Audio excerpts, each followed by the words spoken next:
The text being narrated in this presentation, by James Allen, was written in the style of its time, that is to say, in somewhat archaic English, and written by men for men.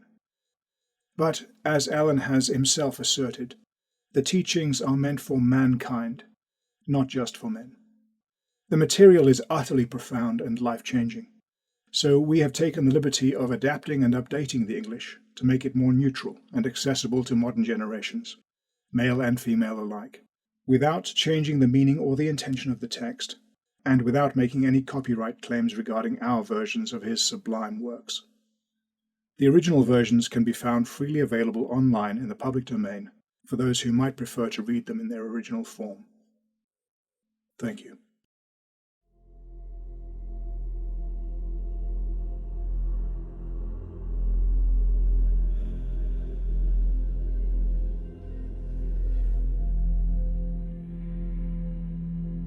As a Man Thinketh, by James Allen.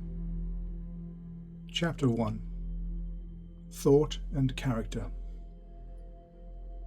The aphorism, "As you thinketh in your heart, so are you," not only embraces the whole of your being, but is so comprehensive as to reach out to every condition and circumstance of your life. You are literally what you think, your character being the complete sum of all your thoughts. As the plant springs from, and couldn't be without, the seed, so every act of yours springs from the hidden seeds of thought, and couldn't have appeared without them. This applies equally to those acts called spontaneous and unpremeditated, as to those which are deliberately executed. Act, or action, is the blossom of thought, and joy and suffering are its fruits. Thus you'll garner in the sweet and bitter fruitage of your own husbandry. You are a growth by law, and not a creation by artifice, and cause and effect is as absolute and undeviating in the hidden realm of thought as in the world of visible and material things. A noble and godlike character is not a thing of favour or chance, but is the natural result of continued effort in right thinking, the effect of long-cherished association with godlike thoughts. An ignoble and bestial character, by the same process, is the result of the continued harbouring of grovelling thoughts. You are made or unmade by yourself. In the armoury of thought, you forge the weapons by which you destroy yourself. You also fashion the tools with which you build for yourself heavenly mansions of joy and strength and peace. By the right choice and true application of thought, you ascend to the divine perfection. By the abuse and wrong application of thought, you descend below the level of the beast. Between these two extremes are all the grades of character, and you are their maker and master. Of all the beautiful truths pertaining to the soul which have been restored and brought to light in this age, none is more gladdening or fruitful of divine promise and confidence than this, that you are the master of thought, the moulder of character, and the maker and shaper of condition, environment, and destiny. As a being of power, intelligence, and love, the lord of your own thoughts, you hold the key to every situation, and contain within yourself that transforming and regenerative agency by which you make yourself what you will. You are always the master, even in your weakest and most abandoned state, but in your weakness and degradation, you are the foolish master who misgoverns your household. When you begin to reflect upon your condition, and to search diligently for the law upon which your being is established, you then become the wise master, directing your energies and intelligence, and fashioning your thoughts to fruitful issues. Such is the conscious master, and you can only thus become by discovering within yourself the laws of thought, which discovery is totally a matter of application, self-analysis, and experience. Only by much searching and mining are gold and diamonds obtained, and you can find every truth connected with your being if you can dig deep into the mine of your soul, and that you are the maker of your character, the moulder of your life, and the builder of your destiny. You may unerringly prove if you will watch, control, and alter your thoughts, tracing their effects upon yourself, upon others, and upon your life and circumstances, linking cause and effect by patient practice and investigation, and utilizing your every experience, even to the most trivial, everyday occurrence, as a means of obtaining that knowledge of yourself which is understanding, wisdom, and power. In this direction, as in no other, is the law absolute, that they who seeketh findeth, and to them that knocketh it shall be opened. For only by patience, practice, and ceaseless opportunity can you enter the door of the temple of knowledge. Chapter 2. Effect on Thought and Circumstances. Your mind may be likened to a garden, which may be intelligently cultivated or allowed to run wild. But whether cultivated or neglected, it must and will bring forth. If no useful seeds are put into it, then an abundance of useless weed seeds will fall therein, and will continue to produce their kind. Just as a gardener cultivates their plot, keeping it free from weeds and growing the flowers and fruits which they require, so may you tend the garden of your mind, weeding out all the wrong, useless, and impure thoughts, and cultivating towards perfection the flowers and fruits of right, useful, and pure thoughts. By pursuing this process, you will sooner or later discover that you are the master gardener of your soul, the director of your life. You also reveal within yourself the laws of thought and understand with ever-increasing accuracy how the thought forces and mind elements operate in the shaping of your character, circumstances, and destiny. Thought and character are one, and as character can only manifest and discover itself through environment and circumstance, the outer conditions of your life will always be found to be harmoniously related to your inner state. This doesn't mean that your circumstances at any given time are an indication of your entire character, but that those circumstances are so intimately connected with some vital thought element within yourself that, for the time being, they are indispensable to your development. Everyone is where they are by the law of their being. The thoughts which they have built into their character have brought them there, and in the arrangement of their life there is no element of chance, but all is the result of the law which cannot err. This is just as true of those who feel out of harmony with their surroundings as of those who are contented with them. As the progressive and evolving being, you are where you are that you may learn, that you may grow. And as you learn the spiritual lesson which any circumstance contains for you, it passes away and gives place to other circumstances. You are buffeted by circumstances so long as you believe yourself to be the creature of outside conditions. But when you realize that you are a creative power, and that you may command the hidden soil and seeds of your being out of which circumstances grow, you then become the rightful master of yourself. That circumstances grow out of thought, everyone knows who has for any length of time practiced self-control and self-purification, for they'll have noticed that the alteration in their circumstances have been in exact ratio with their altered mental condition. So true is this that when you earnestly apply yourself to remedy the defects in your character, and make swift and marked progress, you pass rapidly through a succession of vicissitudes. Your soul attracts that which it secretly harbors, that which it loves, and also that which it fears. It reaches the height of its cherished aspirations, it falls to the level of its unchastened desires, and circumstances are the means by which your soul receives its own. Every thought seed sown or allowed to fall into the mind and to take root there produces its own, blossoming sooner or later into act or action. and bearing its own fruitage of opportunity and circumstances. Good thoughts bear good fruit, bad thoughts bear bad fruit. The outer world of circumstance shapes itself into the inner world of thought, and both pleasant and unpleasant external conditions are factors which make for the ultimate good of the individual.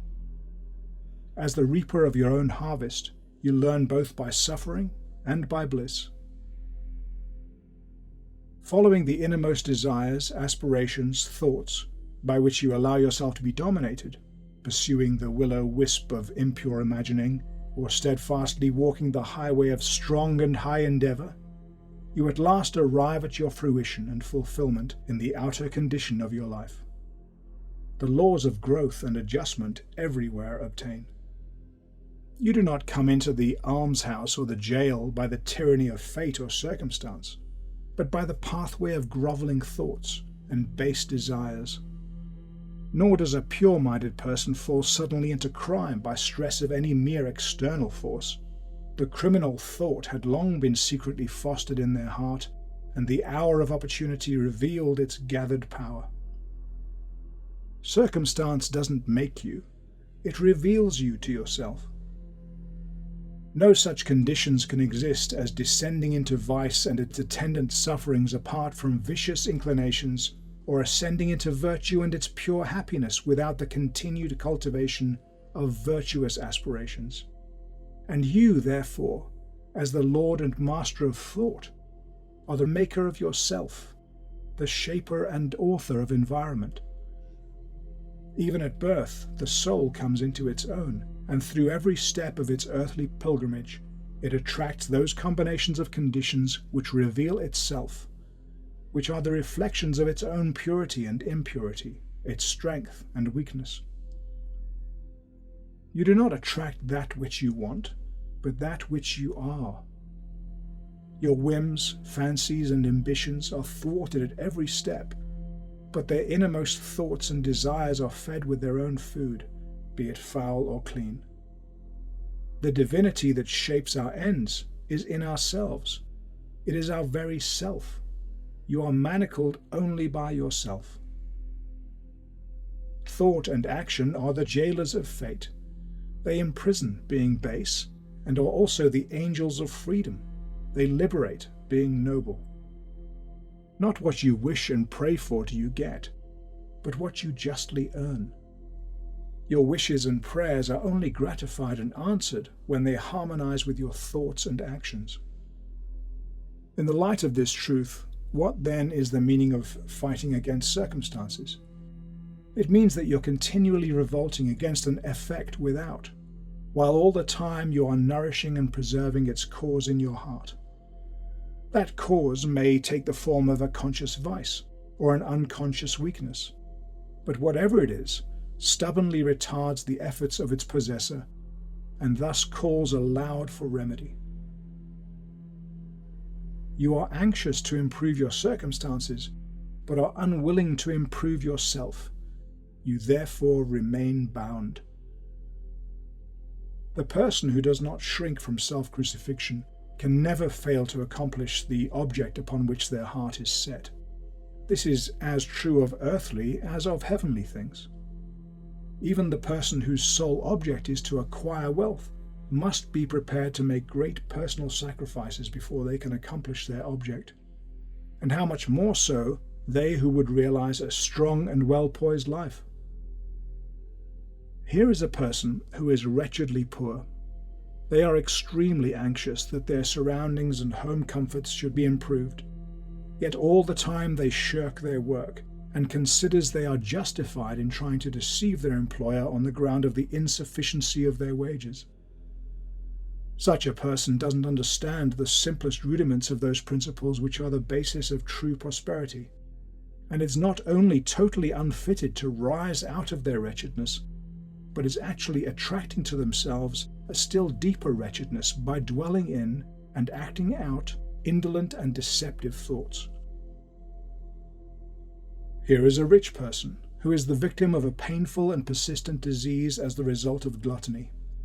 They're willing to give large sums of money to get rid of it, but they'll not sacrifice their gluttonous desires. They want to gratify their taste for rich and unnatural viands and have their health as well. Such a person is totally unfit to have health because they've not yet learned the first principles of a healthy life. Here is an employer of labor who adopts crooked measures to avoid paying the regulation wage and, in the hope of making larger profits, reduces the wages of their employees. Such a person is altogether unfit for prosperity, and when they find themselves bankrupt, both as regards to reputation and riches, they blame circumstances, not knowing that they are the sole author of their condition. I've introduced these three cases merely as illustrative of the truth that you are the cause, though nearly always unconsciously, of your circumstances. And whilst aiming at a good end, you are continually frustrating its accomplishment by encouraging thoughts and desires which cannot possibly harmonize with that end.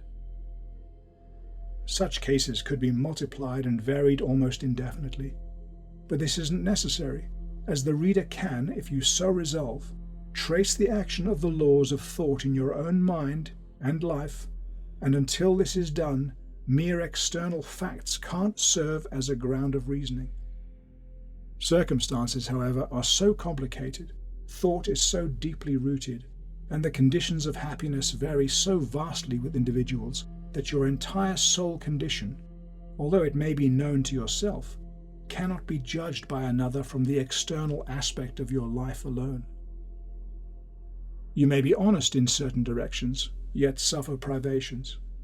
You may be dishonest in certain directions, yet acquire wealth. But the conclusion usually formed that people fail because of their particular honesty, and that the other prospers because of their particular dishonesty, is the result of a superficial judgment, which assumes that the dishonest person is almost totally corrupt, and the honest person almost entirely virtuous. In the light of a deeper knowledge and wider experience, such judgment is found to be erroneous. The dishonest person may have some admirable virtues which the other doesn't possess, and the honest person obnoxious vices which are absent in the other.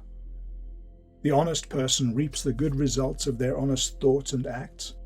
They also bring upon themselves the sufferings which their vices produce.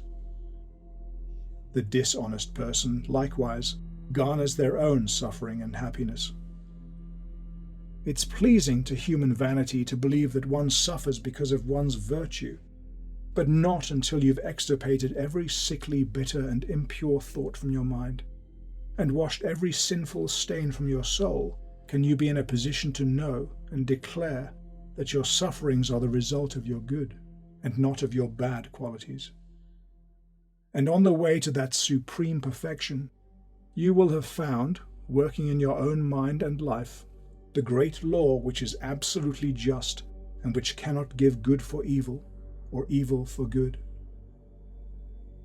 Possessed of such knowledge, you will then know, looking back upon your past ignorance and blindness, that your life is and always was justly ordered, and that all your past experiences, good and bad, were the equitable outworkings of your evolving yet unevolved self.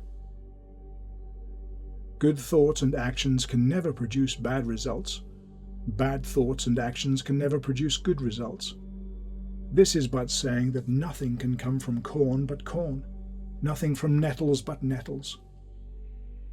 Most understand this law in the natural world and work with it, but few understand it in the mental and moral world, although its operation there is just as simple and undeviating, and they, therefore, don't cooperate with it.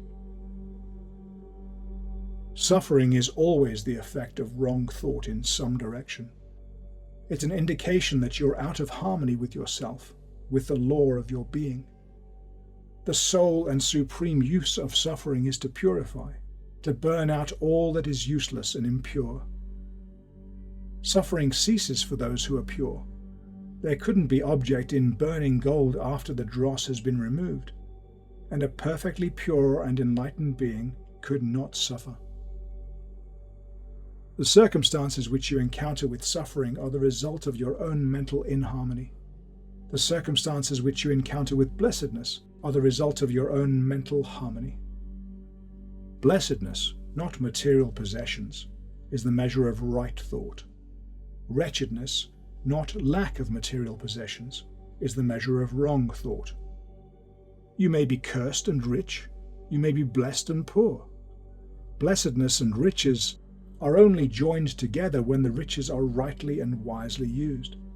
And a poor person only descends into wretchedness when they regard their lot as a burden, unjustly imposed.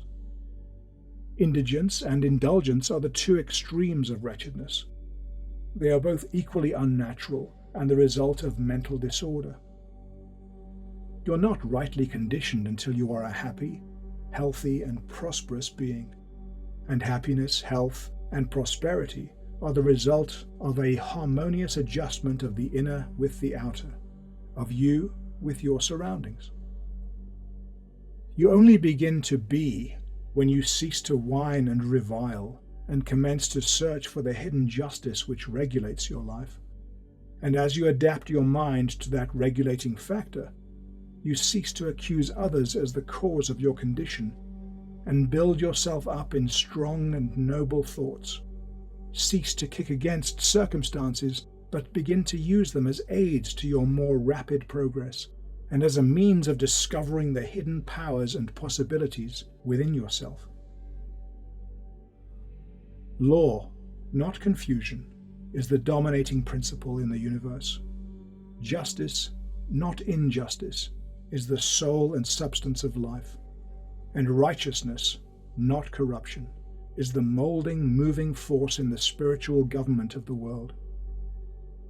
This being so, you have but to right yourself to find that the universe is right. And during the process of putting yourself right, you will find that as you alter your thoughts towards things and other people will alter towards you. The proof of this truth is in every person, and it therefore admits of easy investigation by systematic introspection and self-analysis. Let yourself radically alter your thoughts, and you will be astonished at the rapid transformation it will effect in the material conditions of your life. We imagine that thought can be kept secret, but it cannot. It rapidly crystallizes into habit, and habit solidifies into circumstance. Bestial thoughts crystallize into habits of drunkenness and sensuality, which solidify into circumstances of destruction and disease. Impure thoughts of every kind crystallize into enervating and confusing habits, which solidify into distracting and adverse circumstances. Thoughts of fear, doubt, and indecision crystallize into weak and irresolute habits, which solidify into circumstances of failure, indigence, and slavish dependence. Lazy thoughts crystallize into habits of uncleanliness and dishonesty, which solidify into circumstances of foulness and beggary. Hateful and condemnatory thoughts crystallize into habits of accusation and violence, which solidify into circumstances of injury and persecution. Selfish thoughts of all kinds crystallize into habits of self-seeking, which solidify into circumstances more or less distressing. On the other hand, beautiful thoughts of all kinds crystallize into habits of grace and kindliness, which solidify into genial and sunny circumstances. Pure thoughts crystallize into habits of temperance and self-control, which solidify into circumstances of repose and peace. Thoughts of courage, self-reliance, and decision crystallize into positive habits, which solidify into circumstances of success, plenty, and freedom. Energetic thoughts crystallize into habits of cleanliness and industry, which solidify into circumstances of pleasantness. Gentle and forgiving thoughts crystallize into habits of gentleness, which solidify into protective and preservative circumstances. Loving and unselfish thoughts crystallize into habits of self-forgetfulness for others, which solidify into circumstances of sure and abiding prosperity and true riches. A particular train of thought persisted in, be it good or bad, cannot fail to produce its results on the character and circumstances. You can't directly choose your circumstances, but you can choose your thoughts, and so indirectly, yet surely, shape your circumstances. Nature helps you to the gratification of the thoughts which you most encourage, and opportunities are presented which will most speedily bring to the surface both good and evil thoughts. Let you cease from your sinful thoughts, and all the world will soften towards you and be ready to help you. Put away your weakly and sickly thoughts, and opportunities will spring up on every hand to aid your strong resolve. Encourage good thoughts, and no hard fate will bind you down to wretchedness and shame.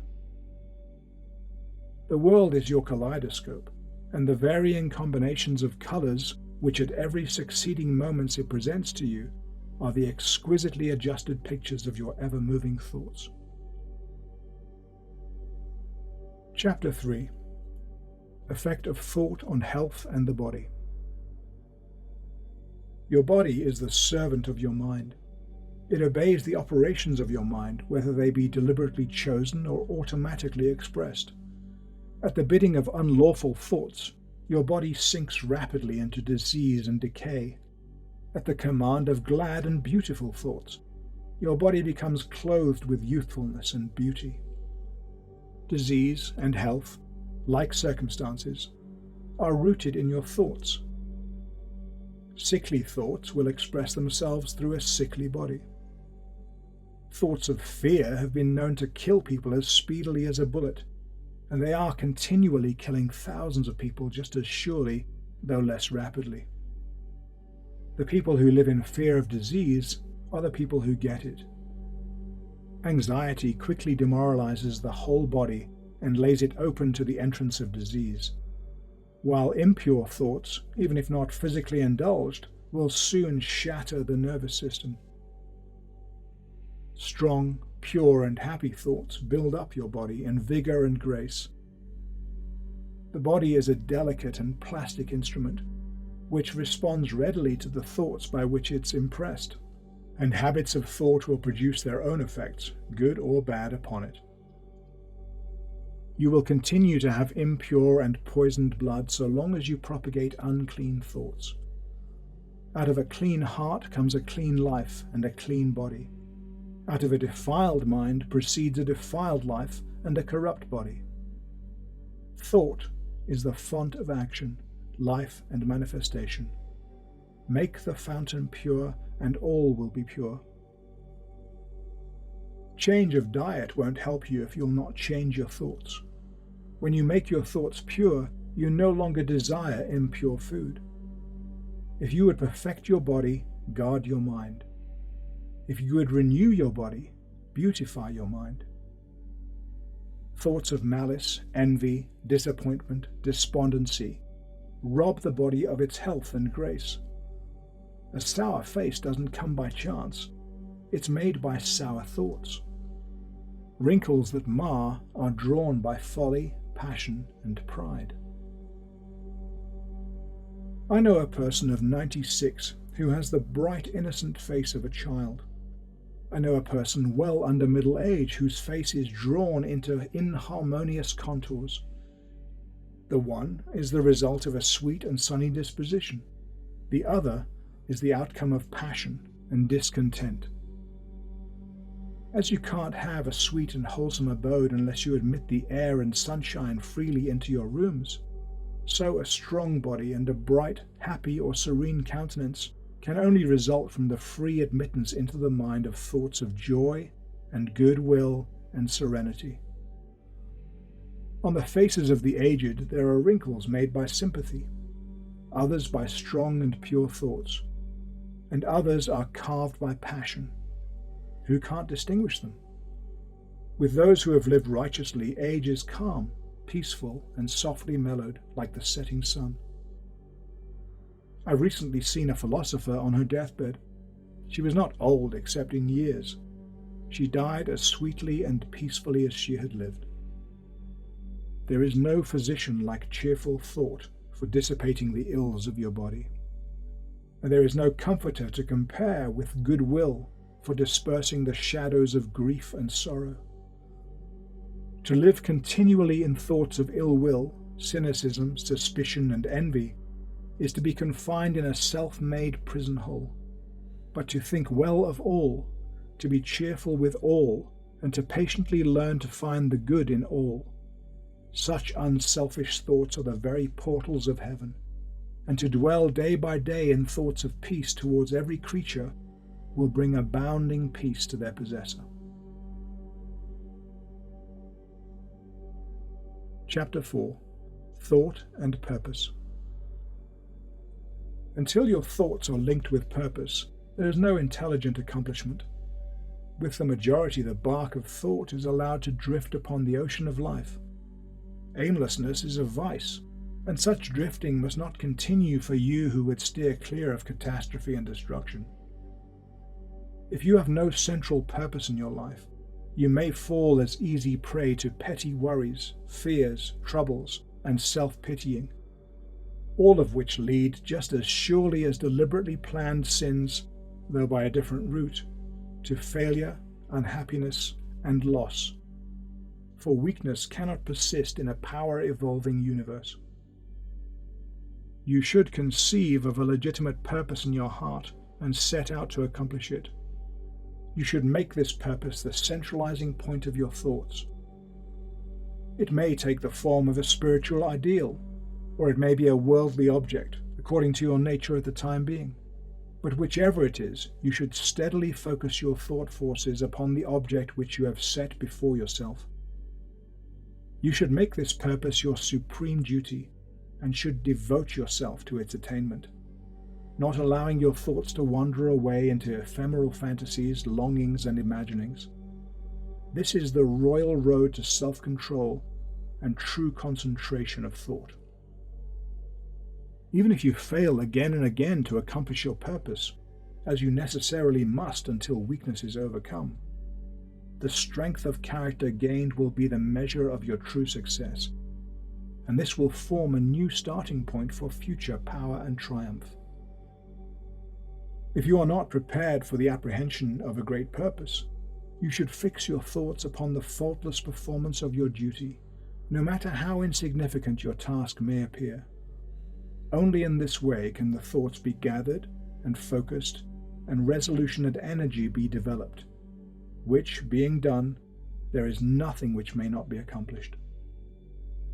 The weakest soul, knowing its own weakness, and believing this truth, that strength can only be developed by effort and practice, will at once begin to exert itself, and adding effort to effort, patience to patience, and strength to strength, will never cease to develop, and will at last grow divinely strong. As the physical weak person can make themselves strong by careful and patient training, so the person of weak thoughts can make themselves strong by exercising in right thinking. To put away aimlessness and weakness, and to begin to think with purpose, is to enter the ranks of those strong ones who only recognize failure as one of the pathways to attainment, who make all conditions serve them, and who think strongly, attempt fiercely, and accomplish masterfully. Having conceived of your purpose, you should mentally mark out a straight pathway to its achievement, looking neither to the right nor to the left. Doubts and fears should be rigorously excluded.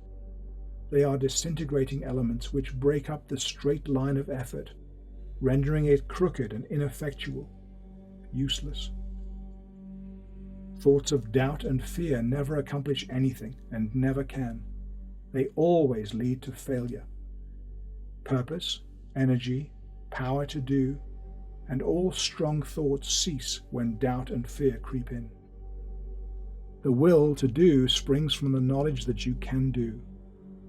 Doubt and fear are the great enemies of knowledge, and if you encourage them and do not slay them, they will thwart you at every turn. You will thwart yourself at every step.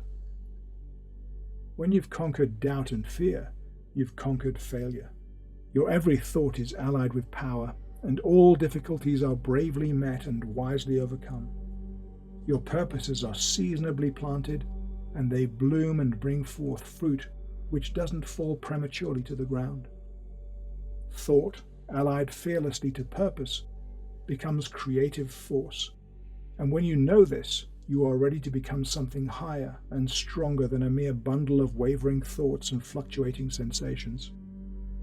If you do this, you have become the conscious and intelligent wielder of your mental powers. Chapter 5. The Thought Factor in Achievement. All that you achieve and all that you fail to achieve is the direct result of your own thoughts.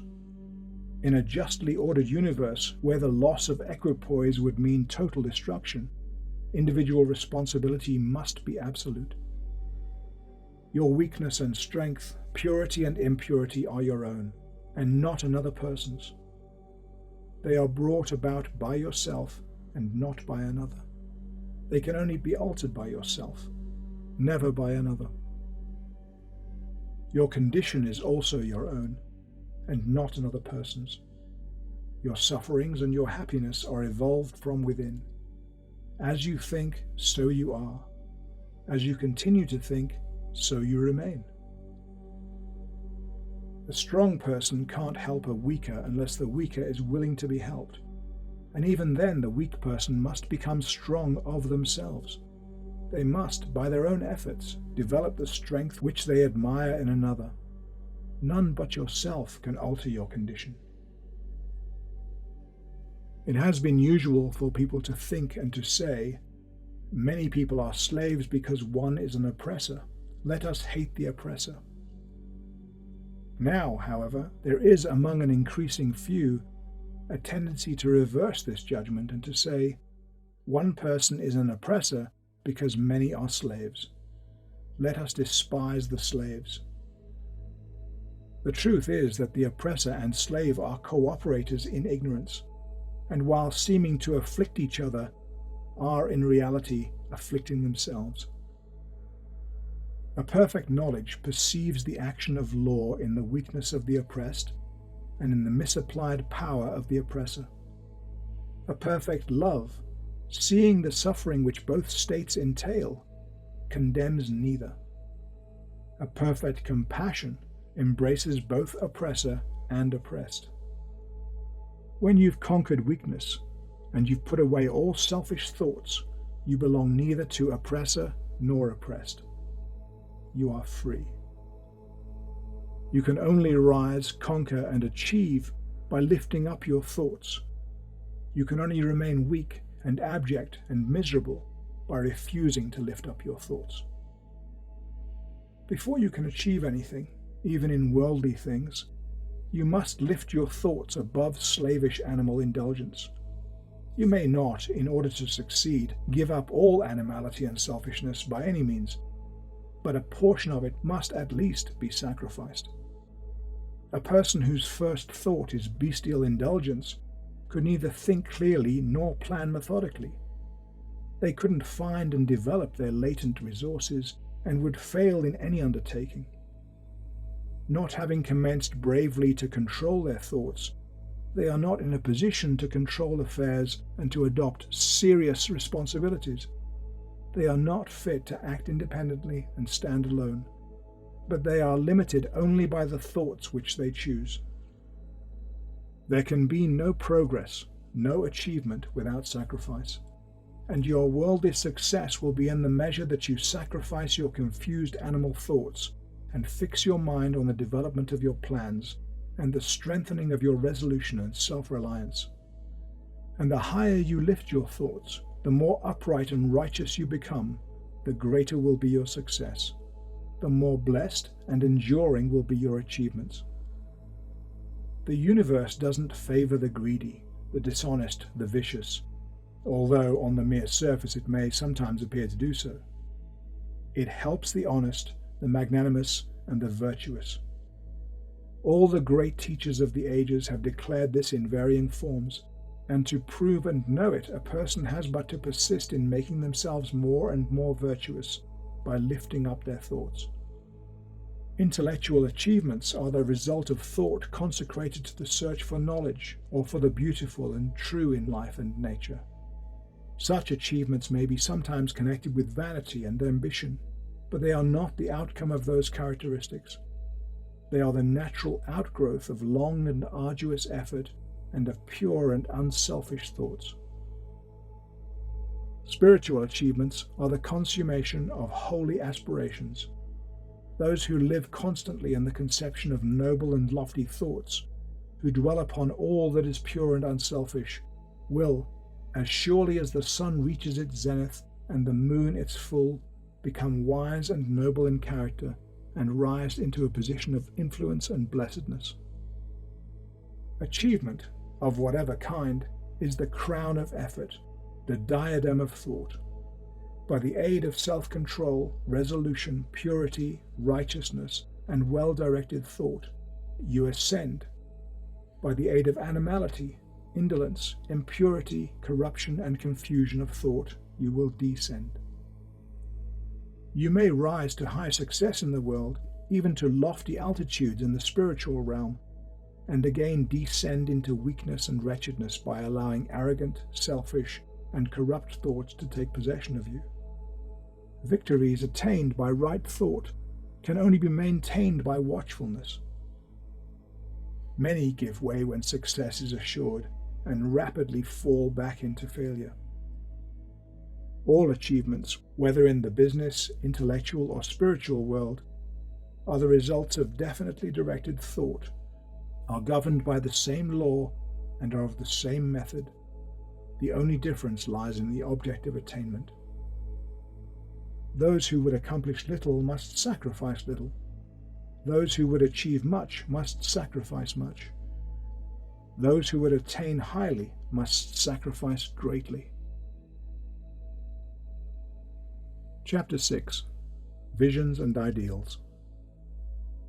The dreamers are the saviors of the world.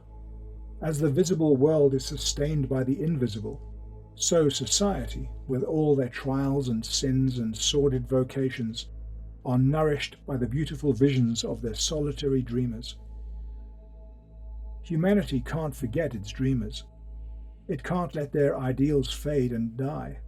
It lives in them. It knows them in the realities which it shall one day see and know. Composer, sculptor, painter, poet, prophet, sage, these are the makers of the afterworld, the architects of heaven. The world is beautiful because they have lived. Without them, laboring humanity would perish. Those who cherish a beautiful vision, a lofty ideal in their heart, will one day realize it. Early explorers cherished a vision of another world, and they discovered it. Astronomers fostered the vision of a multiplicity of worlds and a wider universe, and they revealed it. Buddha beheld the vision of a spiritual world of stainless beauty and perfect peace, and he entered into it. Cherish your visions, cherish your ideals, cherish the music that stirs in your heart, the beauty that forms in your mind, the loveliness that drapes your purest thought. For out of them will grow all delightful conditions, all heavenly environment. Of these, if you but remain true to them, your world will at last be built. To desire is to obtain, to aspire is to achieve.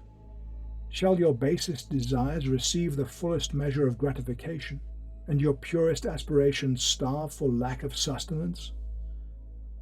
Such is not the law. Such a condition of things can never obtain. Ask and receive. Dream lofty dreams, and as you dream, so shall you become.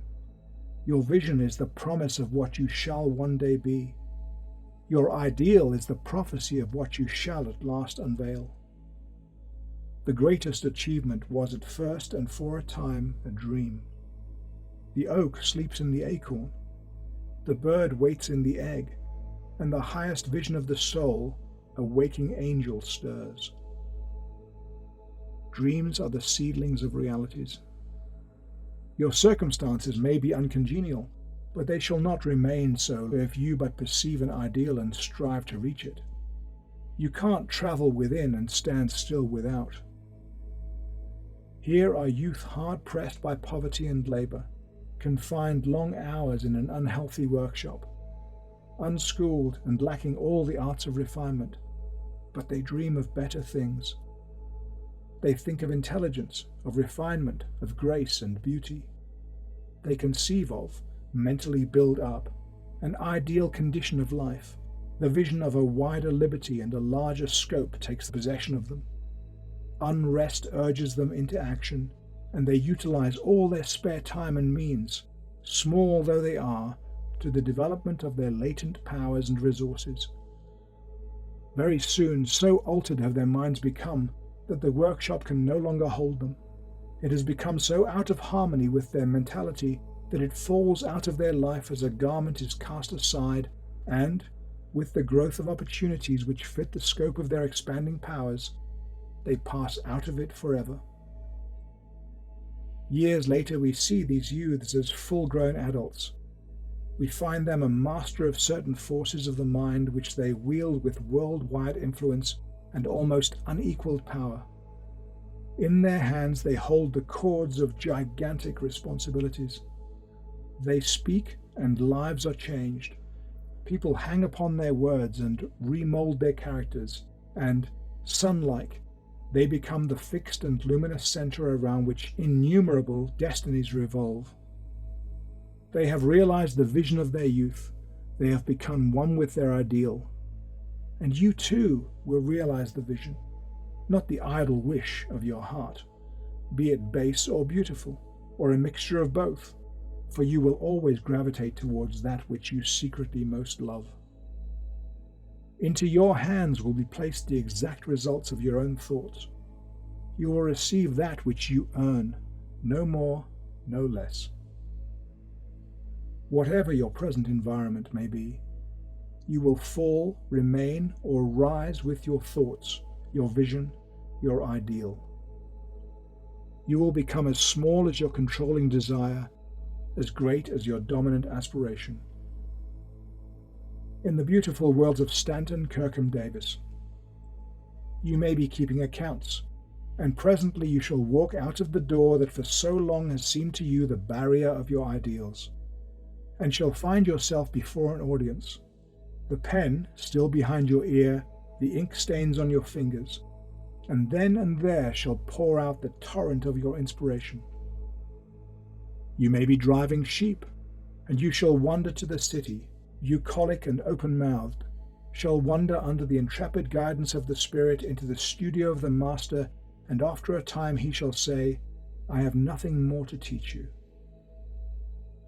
And now you have become the Master, who did so recently dream of great things whilst driving sheep. You shall lay down the saw and the plane to take upon yourself the regeneration of the world. The thoughtless, the ignorant, and the indolent, seeing only the effects of things, and not the things themselves, talk of luck, of fortune, and chance. Seeing people grow rich, they say, how lucky they are. Observing others become intellectual, they exclaim, how highly favored they are. And noting the saintly character and wide influence of another, they remark, how chance aids them at every turn. They don't see the trials and failures and struggles which these people have voluntarily encountered in order to gain their experience, have no knowledge of the sacrifices they've made, of the undaunted efforts they've put forth, of the faith they've exercised, that they may overcome the apparently insurmountable and realize the vision of their heart. They don't know the darkness and the heartaches. They only see the light and joy and call it luck. They don't see the long and arduous journey, but only behold the pleasant goal and call it good fortune. They don't understand the process, but only perceive the result and call it chance. In all human affairs there are efforts, and there are results, and the strength of the effort is the measure of the result. Chance it is not. Gifts, powers, material, intellectual, and spiritual possessions are the fruits of effort. They are thoughts completed, objects accomplished, visions realized. The vision that you glorify in your mind, the ideal that you enthrone in your heart, this you will build your life by. This you will become. Chapter 7. Serenity. Calmness of mind is one of the beautiful jewels of wisdom. It is the result of long and patient effort in self-control. Its presence is an indication of ripened experience and of a more than ordinary knowledge of the laws and operations of thought. You become calm in the measure that you understand yourself as a thought-evolved being, for such knowledge necessitates the understanding of others as the result of thought, and you develop a right understanding and see more and more clearly the internal relations of things by the action of cause and effect. You cease to fuss and fume and worry and grieve, and remain poised, steadfast, serene. The calm person, having learned how to govern themselves, knows how to adapt to others, and they in turn reverence the spiritual strength and feel that they can learn of them and rely upon them. The more tranquil a person becomes, the greater is their success, their influence, their power for good. Even the ordinary trader will find their business prosperity increase as they develop a greater self-control and equanimity. For people will always prefer to deal with a person whose demeanor is strongly equable. The strong, calm person is always loved and revered. They are like a shade-giving tree in a thirsty land, or a sheltering rock in a storm. Who doesn't love a tranquil heart, a sweet-tempered, balanced life? It doesn't matter whether it rains or shines, or what changes come to those possessing these blessings, for they're always sweet, serene, and calm. That exquisite poise of character which we call serenity is the last lesson of culture. It is the flowering of life, the fruitage of the soul. It is precious as wisdom, more to be desired than gold, yea, than even fine gold. How insignificant mere money-seeking looks in comparison with a serene life, a life that dwells in the ocean of truth, beneath the waves, beyond the reach of tempests, in the eternal calm. How many people we know who sour their lives, who ruin all that is sweet and beautiful by explosive tempers, who destroy their poise of character and make bad blood. It's a question whether the great majority of people do not ruin their lives and mar their happiness by lack of self-control. How few people we meet in life who are well balanced, who have that exquisite poise which is characteristic of the finished character. Yes, humanity surges with uncontrolled passion, is tumultuous with ungoverned grief, is blown about by anxiety and doubt. Only the wise person, only those whose thoughts are controlled and purified, make the winds and the storms of the soul obey them. Tempest-tossed souls, wherever ye may be, under whatever conditions ye may live, know this. In the ocean of life the isles of blessedness are smiling, and the sunny shore of your ideal awaits your coming.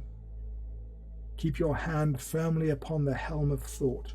In the bark of your soul reclines the commanding master. You are but asleep.